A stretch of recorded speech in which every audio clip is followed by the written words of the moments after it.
my name is Brian Fadouk. If you've seen any of the other videos on my channel, you know I'm a big fan of Magic the Gathering. And I had a good idea to start a video series, so I'm just kind of testing the water with an episode 1. But this is kind of a series that I'll try to casually update as I have time. But this is going to be 5 commander cards you didn't know you needed.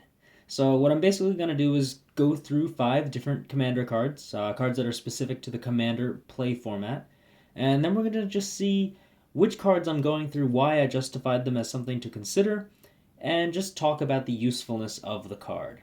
A couple disclaimers: I really don't want to make this specific to one commander, so, tossing in a card that specifically benefits one exact commander is not something that I want to do. So instead, these are more general cards that can affect the playing field or change the game in some way that maybe you could incorporate it with your commander. But not every card is guaranteed to be as versatile as everything else. So, anyways, let's get started.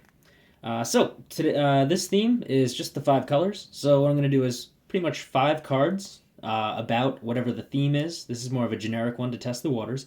And then I'm going to do one wild card at the bottom that kind of breaks the rules of it, but it's still kind of worth checking out or acknowledging that the card exists outside of that general theme.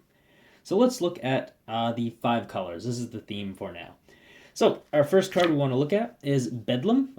This is an older card, but it's 2 red for an enchantment, and it says creatures cannot block. Evasion in red is kind of challenging. Some of your stuff may have Mountain Walk, but that's once again if you're playing red. A couple good dragons have flying, but for the most part, it's really hard to make creatures evasive or even unblockable. So instead of having to worry about just benefiting your creatures, why not cause some chaos and toss in a Bedlam? Now, no creatures can block. Control decks and decks that don't rely on strong creatures are now going to have a lot of difficulty controlling the field if they maybe had some walls or other creatures with good defenders or even massive token generation. So Bedlam kind of says your deck is what it is and it's time to offensively move forward. So definitely something to consider. All right, our next choice, Righteous Aura. This is a very interesting card. It kind of has some specific uses, but it's pretty good. It's 1 and white for an enchantment, and the ability is pay white and pay 2 life. The next time a source of your choice would deal damage to you this turn, prevent that damage. The big thing this card screams out is commander damage. Oh look, you have a 12/12 double strike, trample, and unblockable coming my way, and that's going to do commander damage to me? Well, Righteous Aura reduces that to 2 life, so you eliminate the idea of commander damage. Also, anything else that's threatening, even Infect. If for some reason you're playing a commander deck that heavily uses Infect or a Blightsteel Colossus comes your way, this kind of puts him at bay. It turns him into a 2/2 now, so another good card that will definitely come in handy. All right, number 3, Archfiend of Depravity. I fell in love with this card. It's 3 black for a demon. It has flying. It's a 5/4, so it's already pretty decent body. This puts an 8-turn countdown on your opponent's life.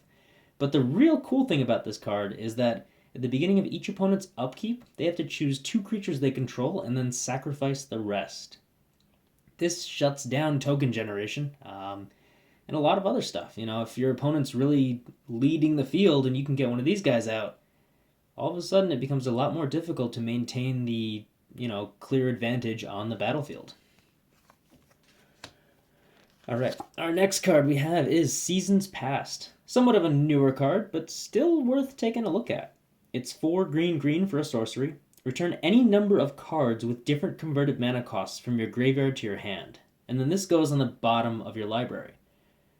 So this brings back a lot of stuff. If you're playing green, you probably have a couple land ramp cards that you'd love to get back. Maybe a couple small creatures died in the middle of combat or through some field clearance. Now you can bring a bunch of different things back. And the fact that it goes on the bottom of your library is even nicer because, it makes it a lot easier to eventually get it out through a tutor or something like that. There's a lot of things that you could do with this, but yeah, I like Seasons Past. It's definitely worth playing in a lot of decks, especially if you need to play your stuff again later. All right. Our last card of the theme we have Sharding Sphinx. 4 blue blue. It's a 4/4 body, so it's not bad. Flying, nice evasion. And whenever an artifact creature you control deals combat damage to a player, you may put a 1/1 blue Thopter artifact creature token with flying onto the battlefield. Well, this is an artifact creature, so whenever it deals damage, you get a 1/1 blue Thopter artifact creature. But wait a minute, that 1/1 blue Thopter artifact creature is an artifact, so then this works as well. So the next turn, you get a 4/4 doing the damage, you get a 1/1 Thopter. Next turn, when they both deal damage, you get 2 Thopters. After that, when all 4 of them deal damage, you get another 4 Thopters. Then you're doing 8 bodies flying in the air, and they keep multiplying at a very, very massive level.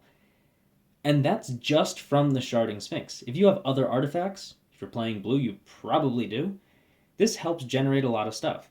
And once you start getting the engine going, you can just start swinging with your Thopters, and then each Thopter creates the untapped version of itself as a jump blocker, or sacrifice outlet, or anything else that you need. But Sharding Sphinx is a card definitely worth considering for a Commander deck.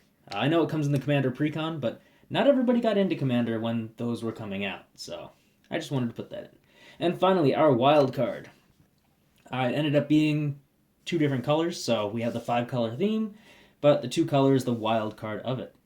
Progenitor Mimic, 4 green and blue, and you may have it come into the battlefield as a copy of any creature on the battlefield, except it gains, at the beginning of your upkeep, if this creature isn't a token, put a token onto the battlefield that's a copy of this creature. So think about this for a second. Your creature, you put a copy of it into play, so if you had a creature that was so good you had to have 2 of them, now every upkeep you get an additional token that comes into play of it. Or, let's say your opponent is holding the best creature on the field. Well, have this come into play as a copy. There you go, you've already matched your opponent on it, and then every upkeep you get another copy of that creature coming into play. You can do a lot with this, and the fact that you keep getting a copy every upkeep is really, really, really good. At 6 mana, it's a little pricey, but Commander games tend to go out to those turns and even much, much further. So this is a card that keeps making useful versions of itself. And if you have a way to bounce it or return it to your hand or something, then all of a sudden this becomes an even better option because it becomes another copy of something else. Every turn you could effectively put it into play, make a copy, upkeep, get the copy of the token, return this to your hand, and then play it again to copy something else. Basically, you're making clone copies of each of your opponent's armies. Alright, so that's the experimental video on this. So if you like it, please leave a comment. I'd be more than happy to keep making these. But yeah, I'm just having fun with these. So please let me know in the comments what you think. And if you're liking these videos, be sure to subscribe. Thanks for watching.